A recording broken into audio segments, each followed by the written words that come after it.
Guys, welcome to nationalhsfb.com. You guys know the drill by now.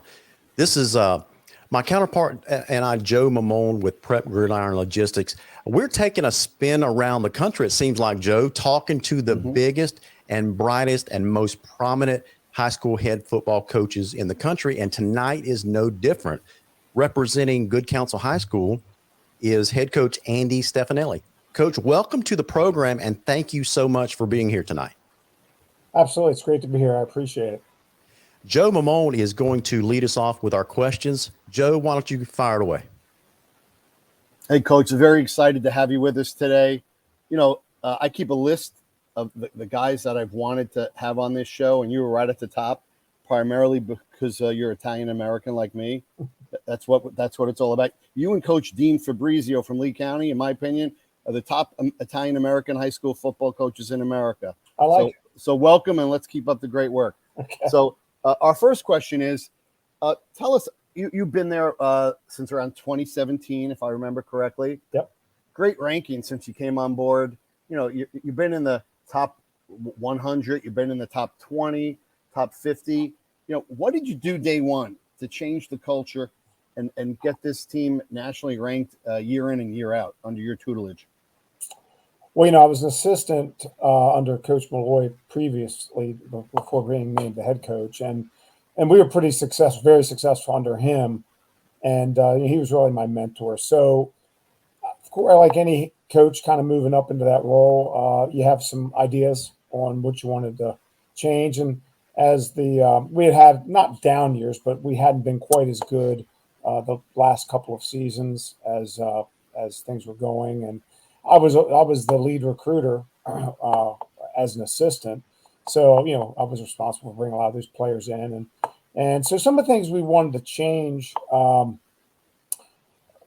is really kind of how we practiced. We wanted to get back into playing national games, traveling, hosting big time games. We had done that previously, and then kind of tailed off a little bit, and it's a lot of work. You know, Coach Moore is a Hall of Fame coach and did it for over 40 years. And now having done it for a number of years, I understand why it maybe does. As you get up there, you might say, you know what, maybe we'll back off that national travel games and all that stuff. But that was it. So really, from a culture standpoint, it was already pretty good. And really, my job was not to screw it up and try to just build on it. And that was kind of the thing. How do we move it forward from being a really good program to try to kind of bring it up to the next level. And that was the goal, really. We didn't change that much. We have a phenomenal strength staff. We just bought in even more to what they were doing. And I just did as Coach Malloy had done, built a great coaching staff, mostly guys that had been with me. Some new guys came along and really just bringing more energy. The one thing that I had noticed, and it's still happening, is the kids are not, I don't say they're changing, but I think you have to relate to them a little bit more, be a little bit more creative with how you interact with them. And so we try to build a lot of energy and excitement, and they seem to feed off that a little bit better. Coach, I'm just curious, a little lighthearted question here. Joe kind of reminded us that you guys are related, you know, from your Italian heritage, that kind of stuff. I'm just curious. For two Italian guys, what's your favorite, like, authentic Italian dish?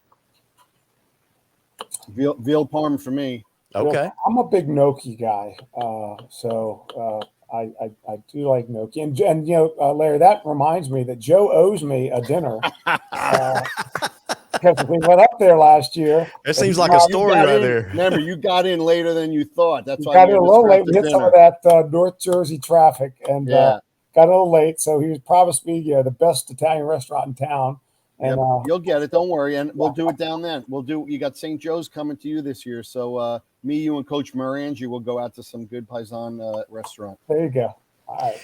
Hey, and that first question that Joe asked you started touching on, you wanted to get back to a national schedule, but in the same answer, you said, I think I tried to write it down as quickly as I could, but you said that the way that we practice had to change too. What did you mean by that? Do you practice differently for a national schedule? What did you mean by that? Well, to clarify, just some of the changes we made, we wanted to, kind of mirror a college practice. Okay. And I'd been to a lot of them.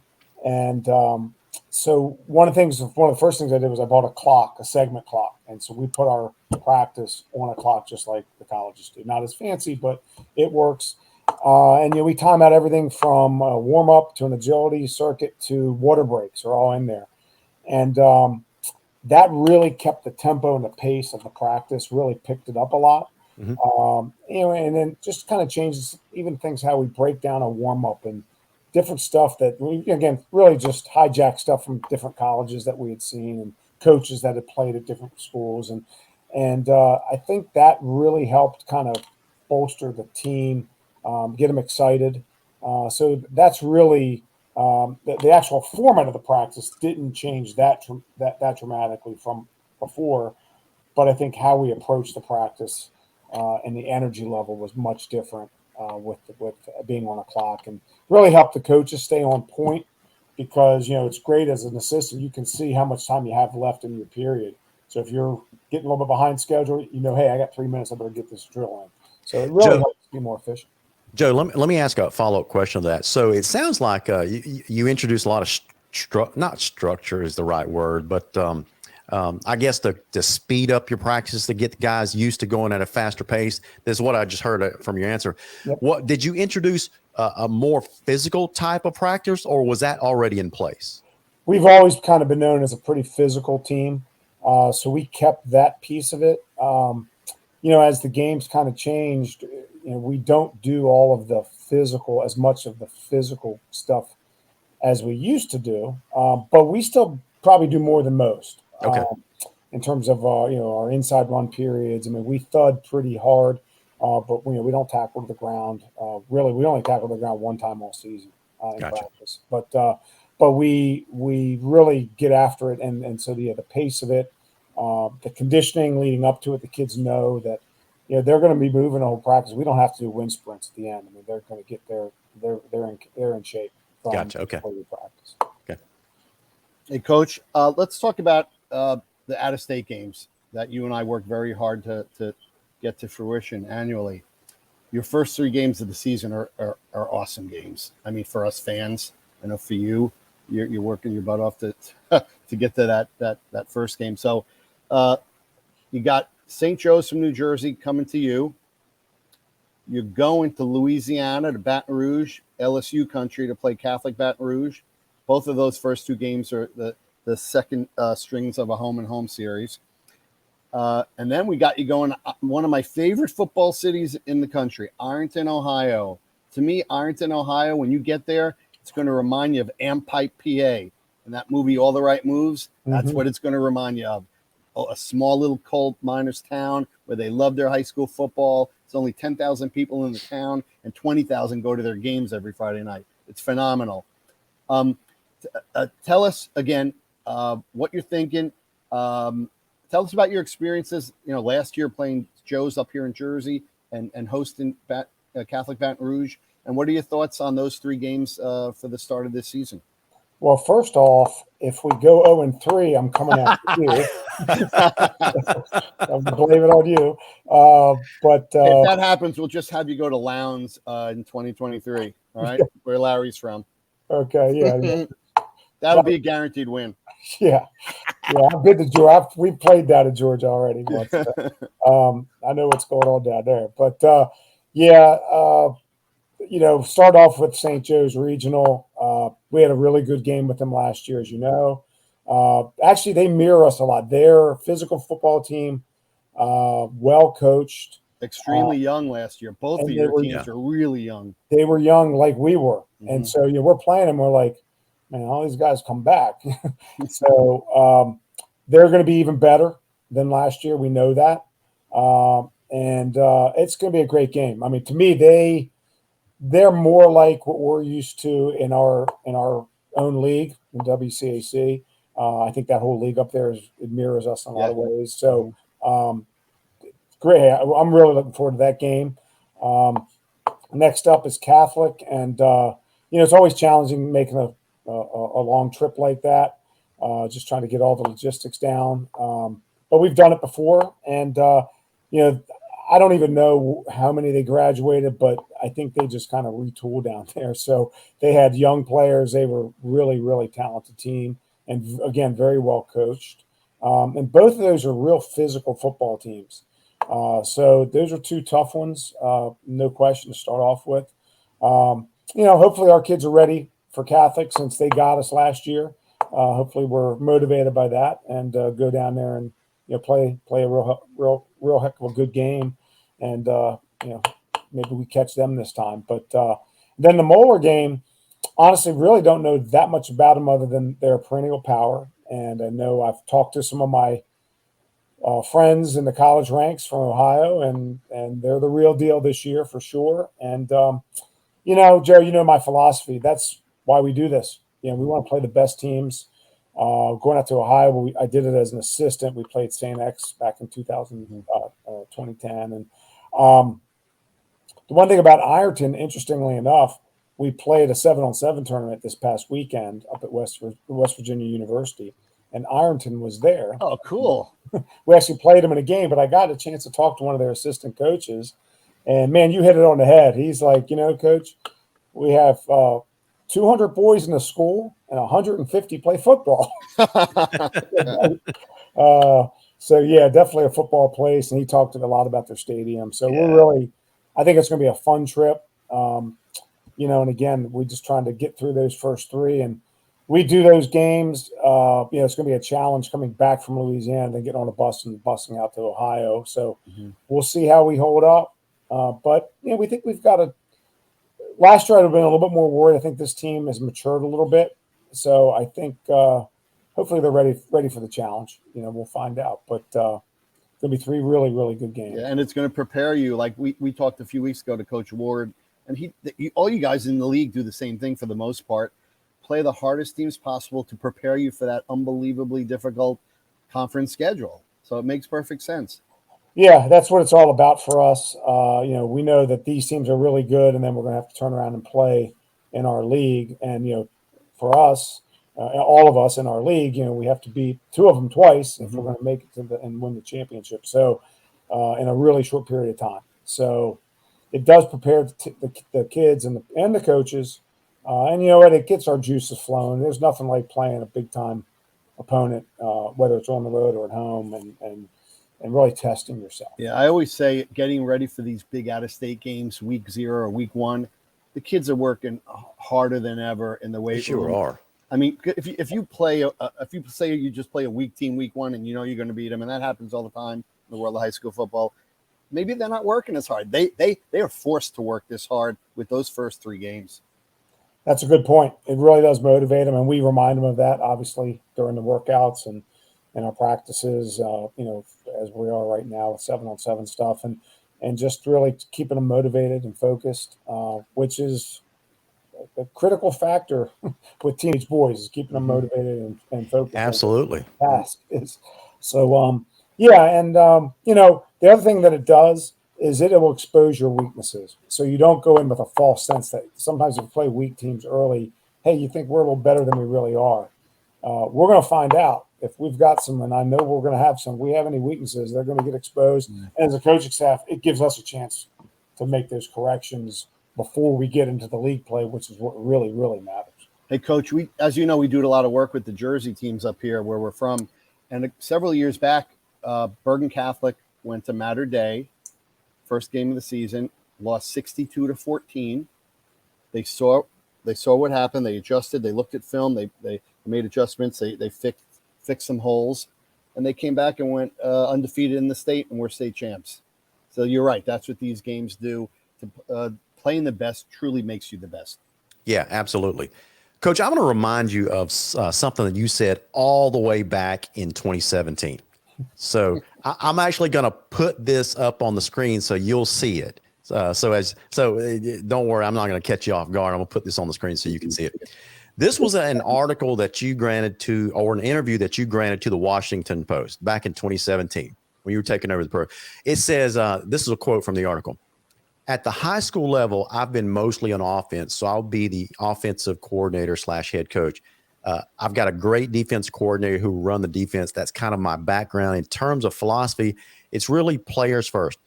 Here's what stuck out to me. I really want to make it just a great experience for the kids. I'm a big discipline guy. We're going to be structured and disciplined, but we want to make it fun for these kids and put them first. Here's my question for you. When I read those words, structure / discipline, I usually don't think of fun. So how do you introduce structure and discipline and make it fun for the kids? How does your philosophy handle that? Well, I'm not sure they would always say it's fun. Okay. That's fair. Certainly not everything we make them do. But, I think a lot of it is the approach and how we take it. We try to explain to them what we're doing, why we're doing it.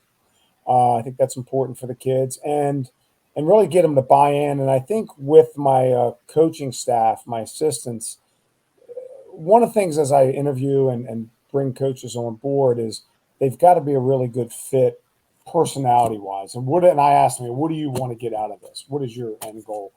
Because if they're not, if the answer's not, I just love working with kids or something along those lines, I don't know how good of an X's and O's guys you are, it may not be a good fit. And so to get that message, they got to know that you care and really care.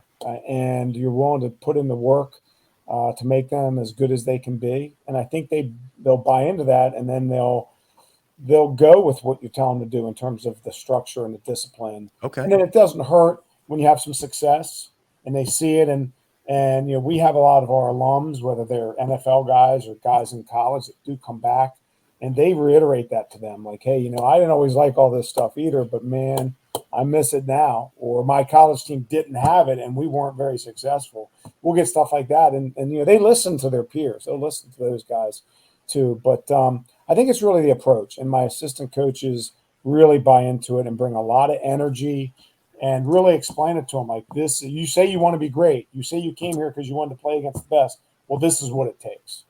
And we tell them that as we recruit them as 8th graders. Like, don't come here if you're signing up for this. You got to understand that it's not really a recruiting pitch. This is what is going to be expected of you, both in the classroom and on the football field. And that structure and discipline is very, it really mirrors what we expect from them in the classroom too. It's not an easy school, and they have to put that work in the classroom or they won't be on the field.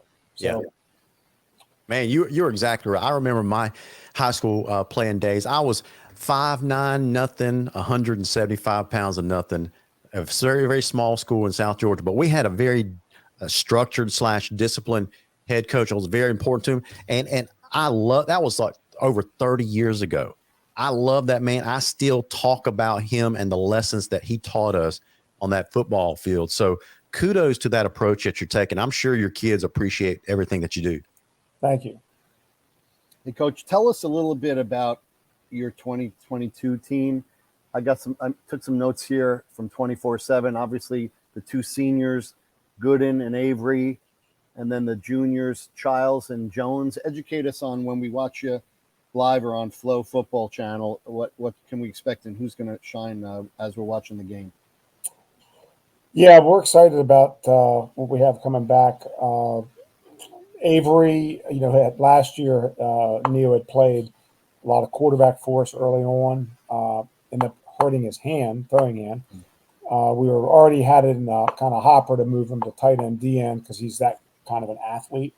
So that forced our hand, and he went over to DN, and first game had 3 sacks, and offers started rolling in, and he just got better and better every week, but really only played half a season there. And was dominant. So we kind of found his niche. Dylan Gooden is a natural pass rusher, 6'5", long, kind of lanky kid who's put on some muscle. And we're actually moving him a little bit to an outside linebacker, kind of hybrid. He did a little bit of that last year, but probably a little bit more of that this year. So let him cover a little bit too. So we're excited about that combination there on defense. Real excited. Aaron Childs is your prototypical, really, linebacker. Whether it's inside or outside, he can play both. He'll play our Mike or our Buck. He can run sideline to sideline at 6'2.5", 220, 225, and running right around a 4.5. He's a special athlete, and really kind of coming into his own now, really understanding the defense and starting to take on a leadership role. Dylan Jones, our running back, is just a 3-sport athlete, does everything right, awesome kid. As good as he is as a running back, he might even be even a better blocker, and you don't see that a lot of times in star running backs. So we're excited about that. And, our quarterback, Frankie Weaver, who played a lot last year, started the second half of the season, is really coming into his own as rising as a junior here. And we think he'll be a lot better, with his reads and all that, and having that experience from last year. Those are just a few of the guys. We have quite a few that we're excited about. And the nice thing is it's kind of spread out between wide receiver, running back, quarterback, defensive end. We have Judah Jenkins is our top corner coming back, will be a junior. So we've got the wealth kind of spread out. Depth is always a concern, but I think what we roll out of there with our starting group should be pretty formidable.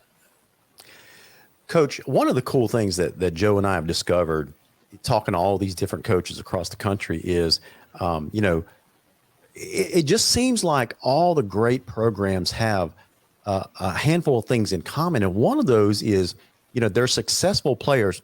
Well, really, any of their prominent players, they go off and do great things or whatever. Could be college, could be the NFL, but they always seem to find a way to keep in touch with you as a coach, or they come back to visit the program, give a talk to the players.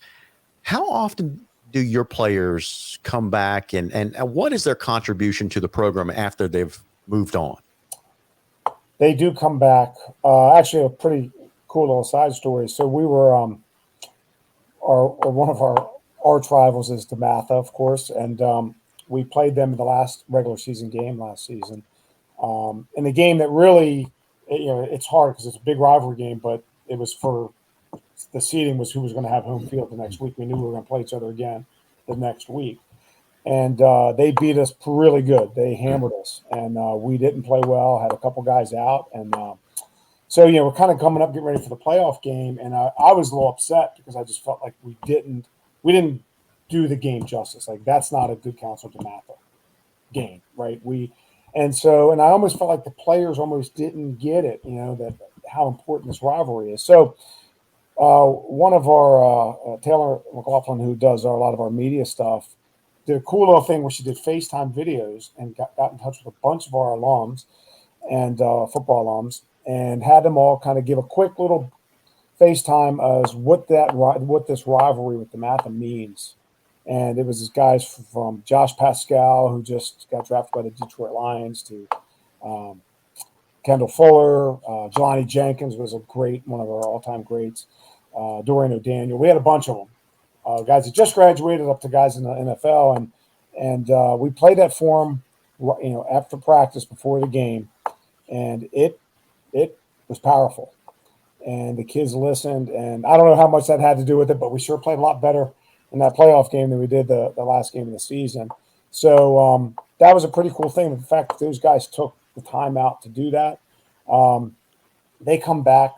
They actually were in training now for the summer, and the guys come back. We have a policy at the school, once they leave, they can work out in our weight room anytime. So our kids will be sitting there, getting ready for a workout, and a guy they've seen on TV pops into the workout and jumps in, and next thing you know, they're running next to Cam Hart at Notre Dame or Kendall Fuller or whoever, and it's pretty cool. But they come back, and then when they are there, we grab them and try to get them to talk to our kids, and they always are more than willing to do that. So it's really heartwarming that they come back and they want to talk. They want to see how we're doing as coaches, and kind of talk to us about how fun high school was.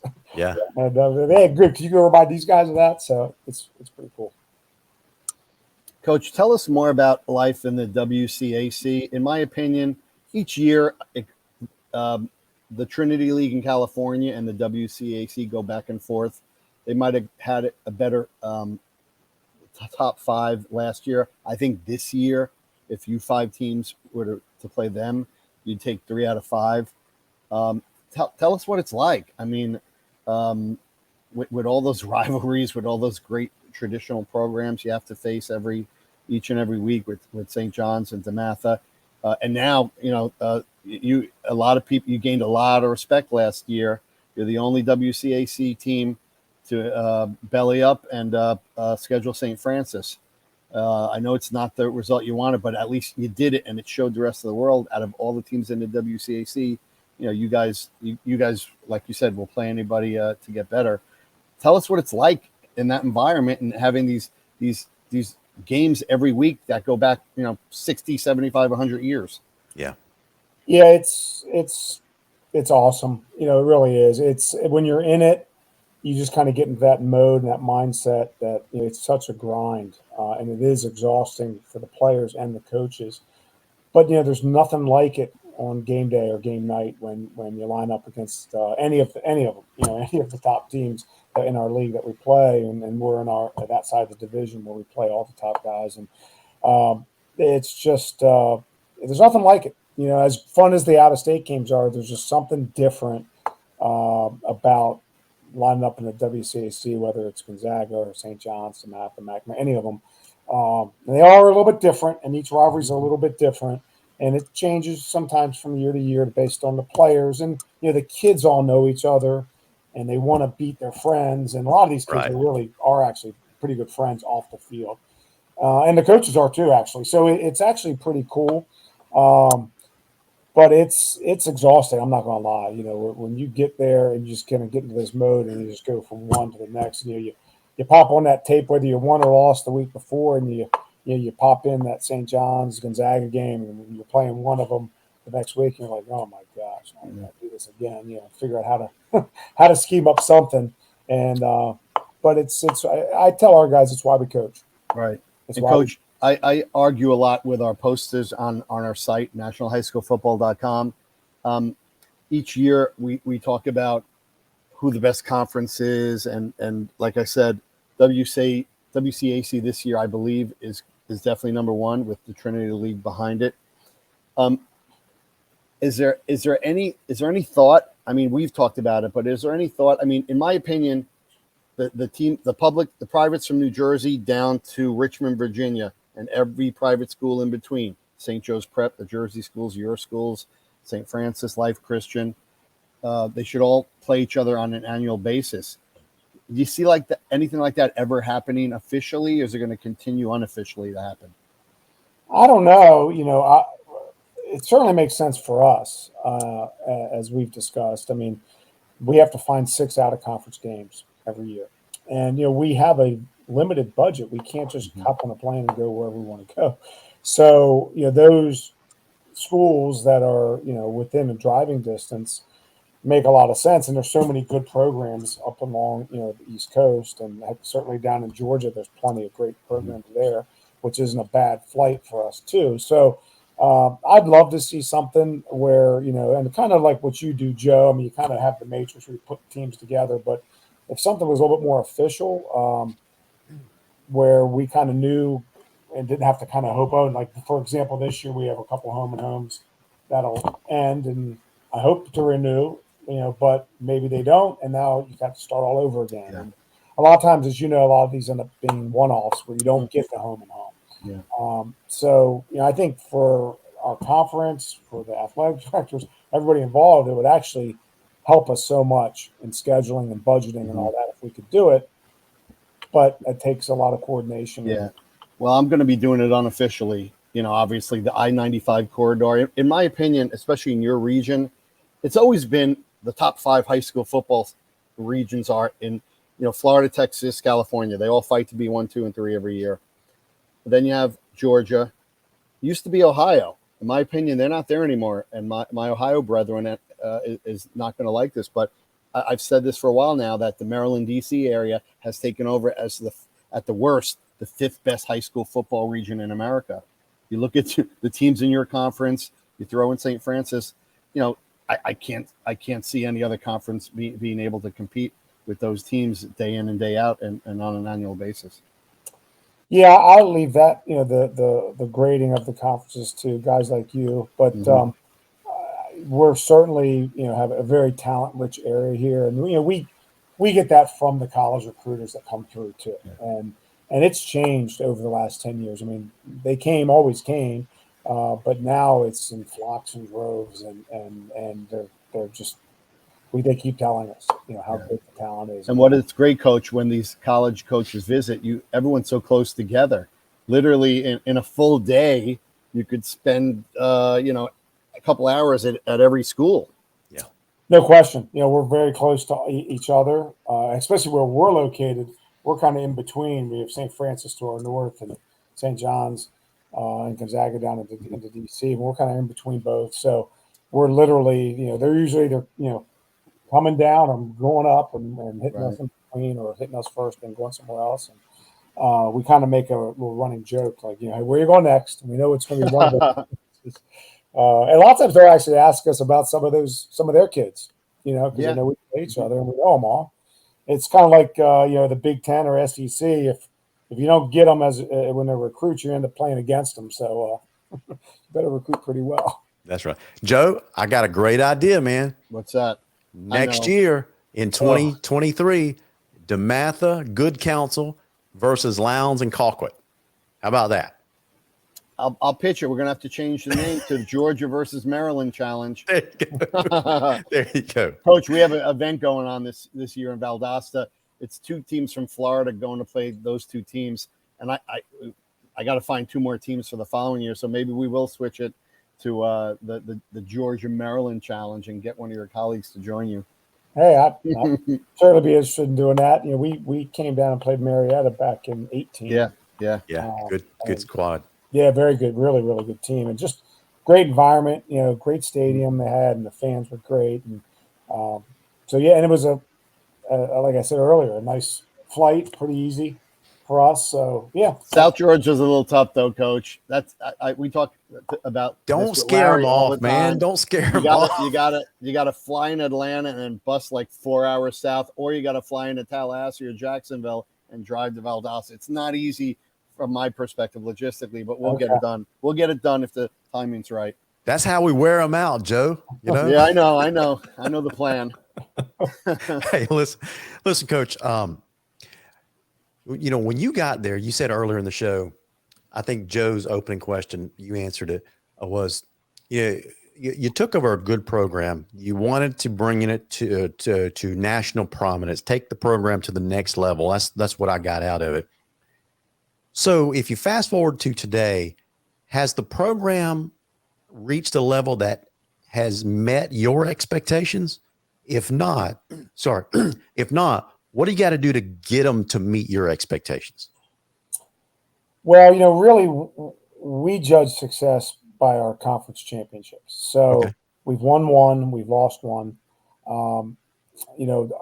Previously, to me, our standard was back from 2009 to 2012, we won 4 straight under Coach Malloy. And so we had an incredible amount of success previously. And like I said, we had a little bit of a dip, and then kind of the goal was to kind of get back to that. So really, we're, the national stuff and the rankings are great.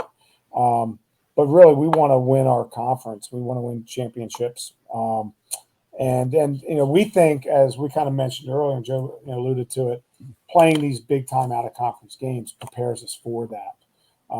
So we're going to judge that. We certainly want to play these great teams and win, and prepare us so that we can. But we also want to finish strong. Winning an early season game and then petering out for the playoffs and getting knocked out, it wouldn't be success for us. So it's kind of really keeping the pressure on our kids to continue and keep them focused on the task at hand and to finish strong at the end. So that's really the goal. The way I look at it, it's kind of like playing a game. If you do all the things you practice during the week and you execute the game plan, the scoreboard will take care of itself.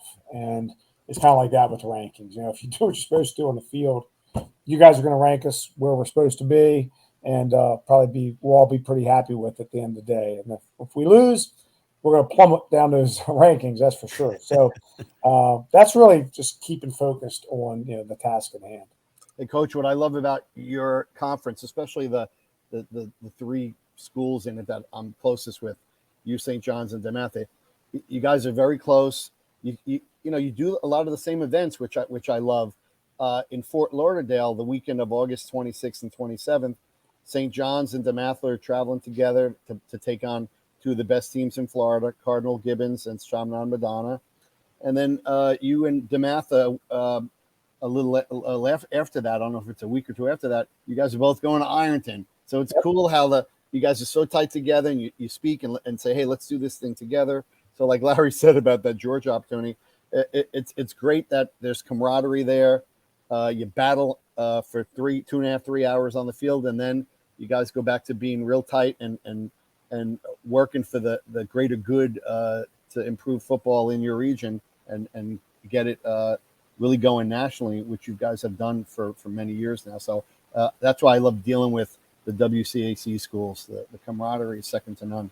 Yeah, we do really look at it that way, as we're representing our state or certainly our region when we go travel. And we've actually played a couple times similar to that, where we've had one of our others. But actually, a couple years back, we went out to California, played St. John Bosco. St. Francis went out and played Mater Dei, that same weekend. So, and we kind of look at it like that, like, hey, let's go represent Maryland. I remember back in the day in New Jersey. I don't know if you were there at Kane College. You guys, or at Navy, right? Wasn't Navy? Didn't Bosco play St. Peter's and St. Joe's against all you? So those are great days, and it's my job to keep those type of rivalries and interstate matchups going. Those events are really fun. They really are, and I think it kind of helps build a little bit of credibility. That hey, and as a group, I think we look at it like, when we were talking about the Ohio event this year, knowing that the math was going out too, like, okay, let's it kind of adds a little bit to it. Like, hey, let's go out there with them and see how we can both represent. So, that's great. Coach, let me ask you a question about recruiting. Obviously the players that you have, you've got some pretty good recruits, but out of all the coaches that we talked to, there was probably a few of them, 2 or 3 of them, that in the last couple of years with COVID around, and the NCAA changed their rule that said players can stay one more extra year because of the COVID, that kind of stuff, and that's basically kind of trickled down to the high school and made it tougher for some of the second tier athletes to get noticed by some schools because their college athletes were staying a little bit longer. Has that affected your program? No question. College recruiting has changed, and it's interesting because so many things happen simultaneously. It's hard to really pinpoint exactly what it is, and I think it's just that it's multiple factors. But the COVID with the extra year, the fact that this spring was the first time in 2 years the college coaches were back, this winter and spring, back on campus. This was our first spring in 2 years, and what we found, is it really affected the kids. Like, this is the first off season they've had in 2 years. So our seniors really had never had, our rising seniors this year, never had a January, February, March in the weight room with the strength staff. And even this winter, they were still figuring out how to behave and how to act. And that was a huge challenge, and our staff did a great job. But, I think when we were going through it, you didn't realize between the extra year, between the MLI that has happened, and now the transfer portal, with no more sitting out. That's a whole lot of change, right? And it affected the kids, and they didn't even know. On top of that, they weren't even they weren't being evaluated like they normally would be in person. They're taking workout videos and sending them out and stuff, and so all of that stuff, was too much to overcome. And even in programs, higher profile programs like ours and some of the others you mentioned earlier, it affected us too. Our kids didn't have the film; they didn't get that evaluation in person. There's nothing like talking to a coach in the office and say, "Hey, tell me about Johnny." Hey, well, this is what he's all about. Trying to do it over the phone is just not quite the same. And sometimes we're sitting in the room and we're watching the highlight tape with the college coach, kind of walking them through it. That's powerful. That helps, and we couldn't do that for a couple of years. So I think a combination of that. Hopefully, things start to improve. Some of it will improve, obviously with COVID, as we move past that. But the portal and LI and all that stuff, NIL stuff is not going anywhere. I mean, maybe it'll change down the road, but right now it's not. And so there's a lot of uncertainty of what's going to happen next. But I'm sure the kids will adapt, and we'll adapt and figure it out. But it's kind of coming back now. We're seeing it with our younger guys, our 24, 25 class. It's getting back to normal. 23s are kind of on that cusp of the change. So it's definitely getting a lot better. I do feel bad for the last 2 recruiting classes. It was hard for them. Joe, what else you got? I'm good to go, Larry. I got one more question then. Coach, you just mentioned, I've been dying to ask you, and this is a good segue to do that, because you mentioned NIL a couple of times. NIL, to me, is the genie that's been let out of the bottle, and we don't quite know what to expect. It's making such big ripples at the college level that we don't.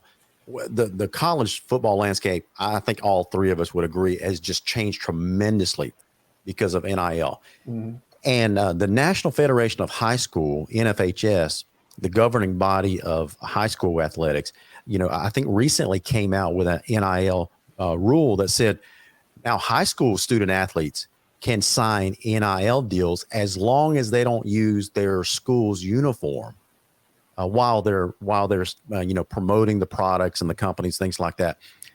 I know this is kind of an ambiguous question. How do you think that's going to affect the high school student athlete and specifically football? Well, I don't know exactly, but it's certainly concerning because, one of the things I think that's getting lost in all of this is that the goal has always been to get these kids, scholarship for an education. And my fear is that the education component is being watered down here. The value of that is being watered down. And now it's, hey, how much money can you get now?